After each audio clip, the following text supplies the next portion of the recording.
Never underestimate the person who goes quiet in a crisis. That's not weakness. That's the most dangerous stage of the human body, and almost nobody understands what's actually happening underneath it. We've all seen it.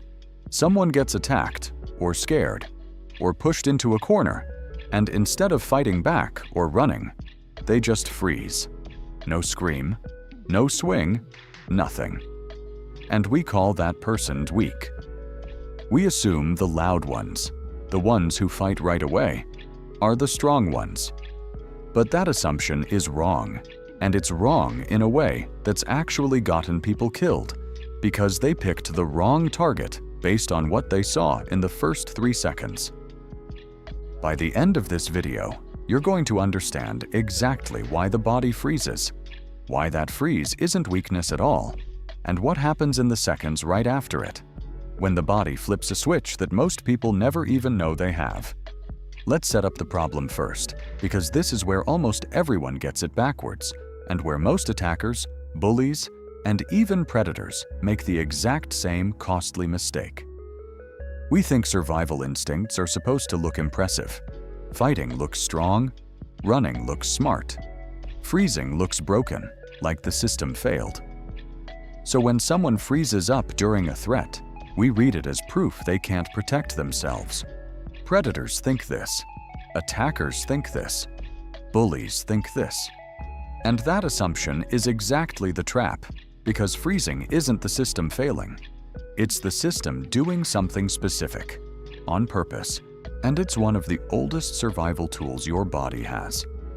Let's go through this instinct by instinct, because each one on its own already breaks the assumption that quiet equals weak. And once you see how they connect, you'll understand why underestimating any of them is a mistake that nature has been punishing for millions of years. First instinct: the freeze response. Your brain has a part called the amygdala that reacts to danger faster than you can consciously think. When it detects a serious threat, it doesn't always trigger fight or flight first. Sometimes it triggers something called tonic immobility, which is just a scientific way of saying your whole body locks up. Heart rate can actually drop. Muscles get tense, but still, it looks exactly like giving up. Here's what's actually happening instead. That freeze buys time.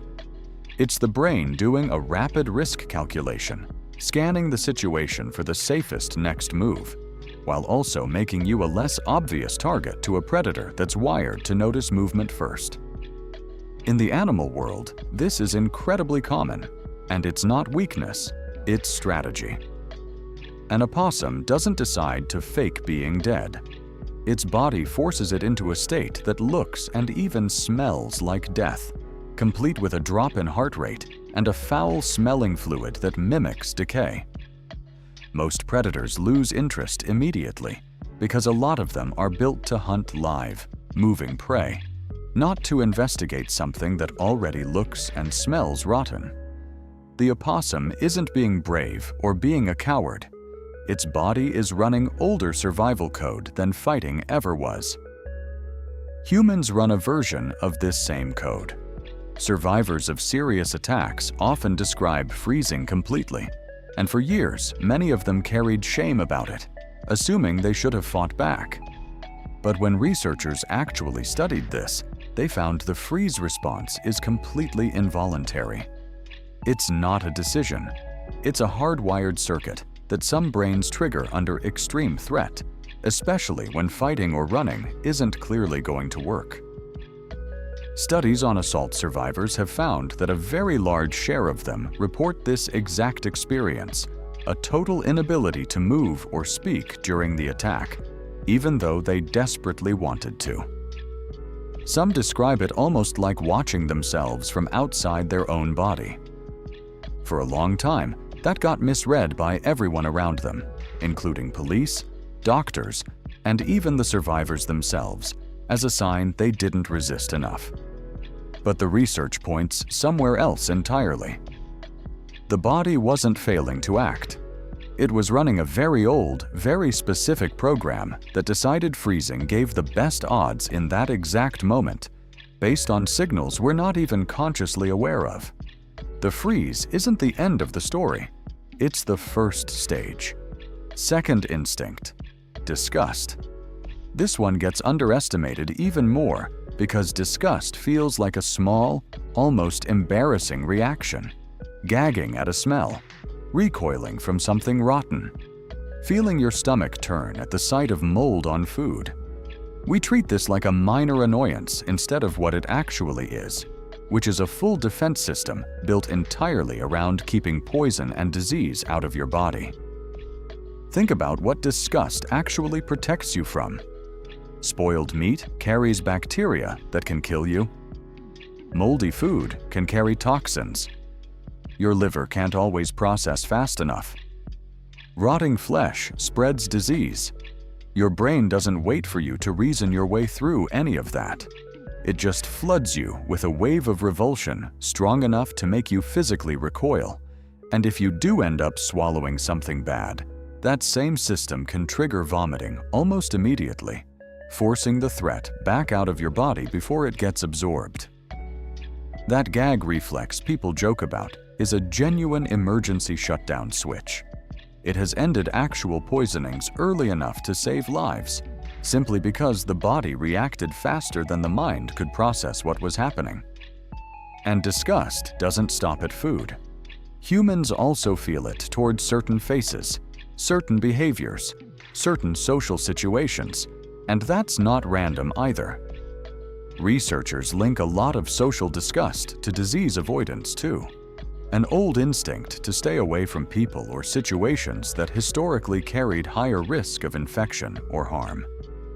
Some studies have even found that people show stronger disgust reactions when they're sick themselves or pregnant, times when the body has extra reason to avoid new threats.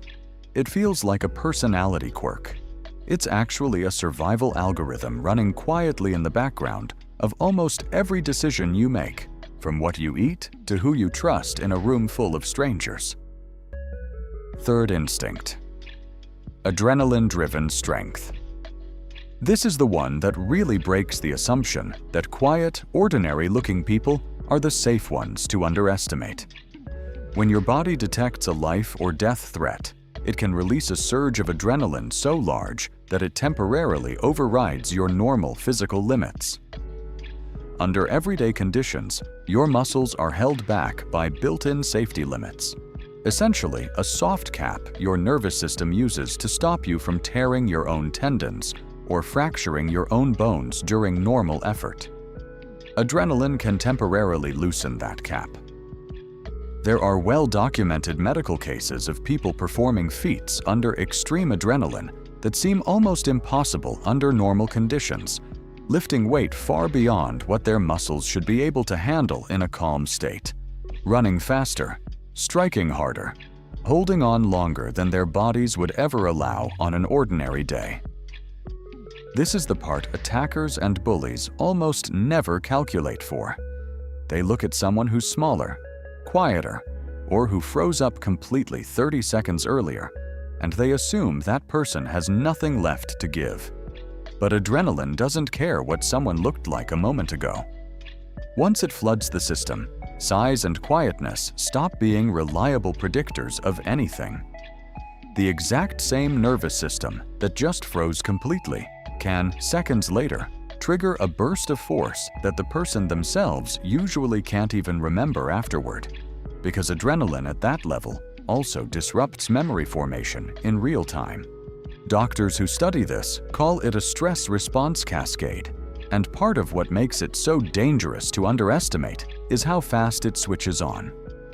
It's not a gradual buildup like getting angrier over several minutes. It can happen in a fraction of a second. Once the brain decides the threat has crossed a line, it isn't willing to accept anymore. Blood gets redirected away from digestion and toward muscles. Pain signals get dampened almost immediately, which is exactly why people in this state often don't notice injuries, broken fingers, torn muscles, until well after the danger has passed and the adrenaline starts draining back out of their system. Now here's where all three of these connect, and this is the real twist behind the whole video. The freeze isn't a separate event from the explosion of strength that sometimes follows it. It's the same system, working through its stages in order. Freeze first, to assess and avoid becoming an obvious target. Disgust and threat detection running underneath, constantly scanning for exactly how much danger is actually present. And then, if the threat doesn't back off, adrenaline, which can turn that same frozen, quiet body into something operating far outside its normal physical limits, with almost none of the usual pain signals getting through to slow it down in the moment. This is exactly why history is full of stories about the wrong person getting picked as an easy target. Someone quiet, someone who didn't fight back right away, someone who looked like they'd already given up. And then, when the threat pushed too far, that same person did something the attacker never planned for, because the attacker was reading the freeze as the whole story, instead of realizing it was only the first chapter. There are documented cases in emergency medicine of ordinary people performing rescues that defy normal physical limits. Adults lifting vehicles partially off trapped family members. People holding heavy structures in place for far longer than their muscles should physically allow. All triggered by that same adrenaline response, layered on top of a nervous system that had just been through a freeze. In almost every one of these cases, the person describes the same thing afterward. They don't remember deciding to do it. Their body simply did it, and only came back online, shaking and exhausted, once the danger had passed. Doctors who've reviewed these cases point out something else too. The people involved were almost never trained for this. No athletes, no professional lifters, just regular people whose nervous system decided in that exact moment that the normal rules didn't apply anymore. That detail alone should change how anyone thinks about judging a person's capability just by looking at them standing still. This is the part where the common assumption falls apart completely. We think fear makes people weaker. We think freezing is what happens right before someone loses. But biologically, freeze, disgust, and adrenaline aren't three separate weaknesses.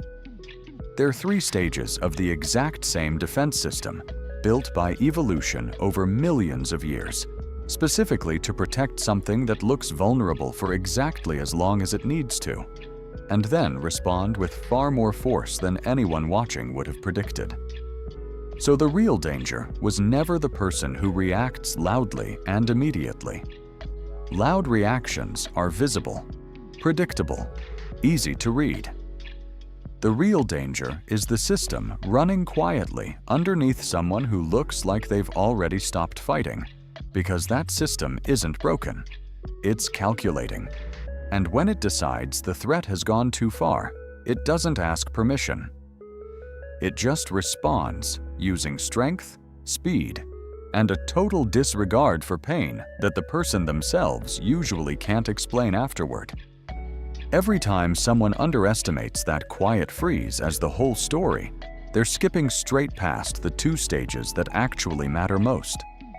The scanning system deciding exactly how dangerous the situation really is, and the reserve tank of force sitting right behind it, waiting for exactly the wrong moment to prove them completely wrong. So next time you see someone go completely still under pressure, don't read that as the end of their response. Biologically speaking, it might just be the very beginning, and whatever happens next is usually a lot bigger than anyone standing there expected. If this changed how you see fear, subscribe, because the next one goes even deeper